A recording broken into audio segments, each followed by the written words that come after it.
À tes résolutions répondront le succès, nous dit Job 22, le verset 28.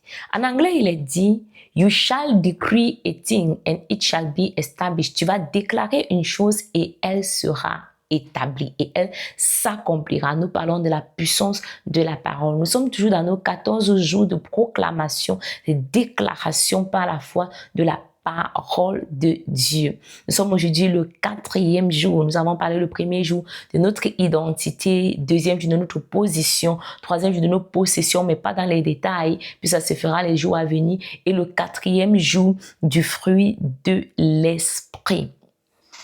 Là, je vais te donner quelques mots. Toi et moi, nous voyons que, et nous savons d'après la parole, que le monde a été créé par la parole et elle est soutenue par la puissance de la parole de Dieu. Hébreux 1, le verset 3 nous le dit. Et toi et moi, nous avons déjà lu dans le livre de Genèse au chapitre 1 où on voit Dieu dit et la lumière fut. Dieu dit et la terre produit. Dieu dit et il y eut des animaux marins dans les eaux. Dieu dit et les oiseaux volaient dans le ciel. Dieu dit et la terre, les eaux du dessus se séparèrent des eaux du dessous. Ainsi de suite. Dieu n'a rien créé sans ça. Parole.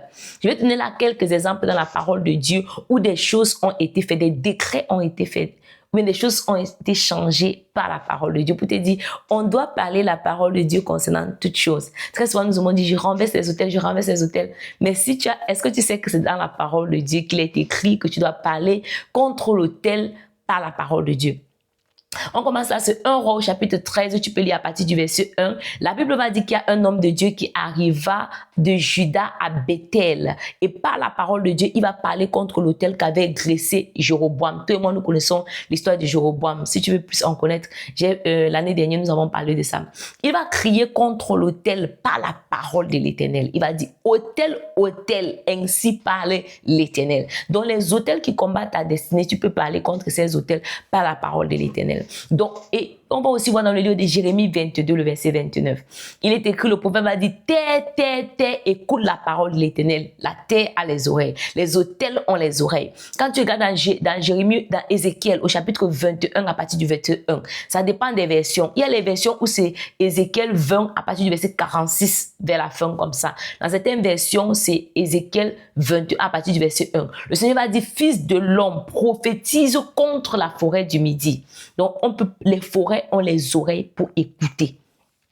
Toi et moi, nous connaissons l'histoire de Josué dans le livre de Josué, chapitre 10, le verset 12 à 14. Il va dire, soleil, arrête-toi sur Gabaon. Donc, le soleil a les oreilles pour écouter.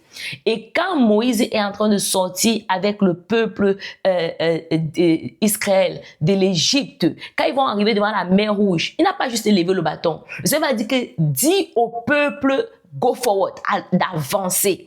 Il va d'abord dire quelque chose avant de lever son bâton, avant que le Seigneur Dieu ne fasse souffler son vent. Il va d'abord dire quelque chose, il va dire, allez en avant, avancez. Là, c'est dans Exode 14, le verset 13 à 15. Et nous connaissons tous l'histoire de David devant Goliath. David devant Goliath ne s'est pas tué. Je crois que c'est dans 1 Samuel, chapitre 16. Il a parlé. Il a parlé, il a dit, tu viens devant moi avec la lance, le javelot, mais je viens au nom de l'Éternel des armées. Il a dit quelque chose, il ne s'est pas tué. Et Goliath l'a maudit au nom de ses dieux. On peut te dire la puissance de la parole. Nous voyons dans le livre d'Ézéchiel, au chapitre 37, Ézéchiel, le Seigneur va nous dire, est-ce que ces eaux peuvent revivre, fils de l'homme? Il va dire, Seigneur, c'est toi qui le sais. Le Seigneur va lui demander de parler aux ossements. Même les ossements desséchés ont les oreilles. Les situations desséchées dans ta vie, dans la mienne, ont des oreilles pour écouter.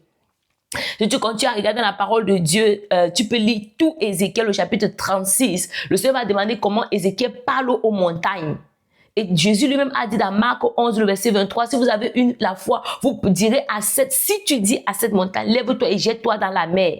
Et tu ne doutes pas dans ton cœur, ça va se faire. Donc les montagnes ont les oreilles. Cette situation qui se tient devant toi, devant moi comme une montagne, elle a l'oreille pour écouter. Dans Ézéchiel chapitre 21, je reviens là-dessus à partir du verset 13. Le Seigneur va dire que pendant que toi, tu vas prophétiser en tapant des mains, je vais relâcher mon épée. Donc, pendant que tu déclares la parole et que tu frappes des mains, le Seigneur dit que l'épée va sortir, l'épée du grand carnage et aucun ne va échapper. Je suis venu juste pour t'encourager, pour te faire comprendre la puissance de la déclaration de la parole.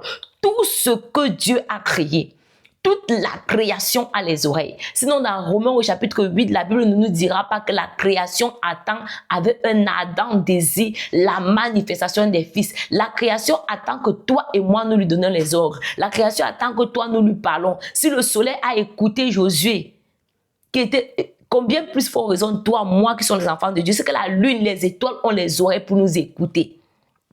La terre a écouté Moïse et elle a englouti des personnes dans le désert qui avaient apporté un mauvais, je crois, qui avaient comploté, ou bien, oui, qui avaient comploté, qui avaient dit que eux aussi, Dieu parle par eux, ils ont venu avec leur propre feu. Il a dit que si quelque chose d'inuit ne se passe pas, si ces personnes, c'est Dieu qui m'a envoyé ou bien qui m'a parlé, la terre va s'ouvrir et engloutir ces personnes. Et la terre s'est ouverte, elle a englouti, je crois que c'était Coran.